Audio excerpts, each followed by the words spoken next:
The Gundam transforms now? Oh, yes. When Tomino finally formed a solid idea for the Gundam sequel, the success of Macross did not escape his notice, but he heard about the major success of a giant robot cartoon in the US. Director Tomino has a great appetite as a dramatist, continually incorporating things he likes into his own works. Around that time, he heard that Transformers, which hadn't yet been broadcast in Japan, was becoming popular in America. So he had a video sent over and watched it together with the staff. When he saw the mecha transformation scenes, he said, "That's it! Let's do this kind of instant transformation in Gundam as well." That was the origin of transforming mobile suits like the Ashimar and Masala. I remember being surprised because I expected that Gundam mecha would transform via an orderly process like the docking scenes in the original series. So he wanted transforming mobile suits as a way to get more eyeballs on the sequel, right? Oh, yes.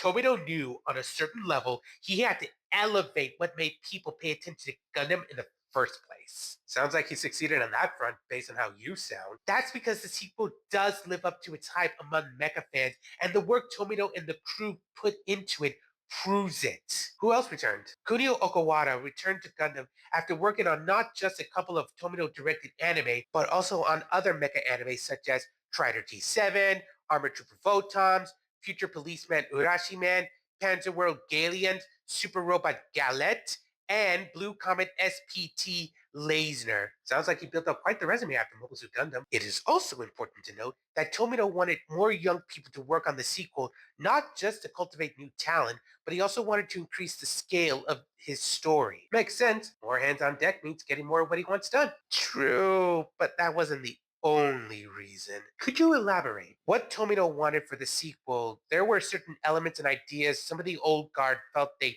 couldn't accomplish on their own. Yasuhiko, for example, needed assistance from New Blood in order to fulfill Tomino's demands. Was he going through a certain kind of phase associated with a certain kind of artist? There's really no evidence to support the fact that Tomino was going through an ego trip during production. Most likely, what Tomino demanded of the old guard, they felt they needed a fresh approach in order to meet expectations. For Yasuhiko Yoshikazu, assistance from manga artist and illustrator Hiroyuki Kirazume helped give the character designs a three-dimensional appearance to them. Yeah, I remember the first Gundam anime. Part of the reason why the animation threw me off was due to the characters feeling more two-dimensional than anything else I've seen before.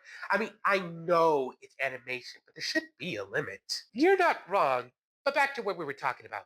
Kunio Okawara benefited from the influx of new talent as two mechanical designers, Mamoru Nagano, who worked on Heavy Metal L Guy before this project, and Kazumi Fujita, who got his start in the animation industry by working on the Gundam sequel, added to the amount of mobile suits featured in the sequel. More mobile suits, many of them capable of transforming. Believe me, man, I know how you feel. With everything in place, production on the sequel to Mobile Suit Gundam finally started. What was it called? Mobile Suit Zeta Gundam.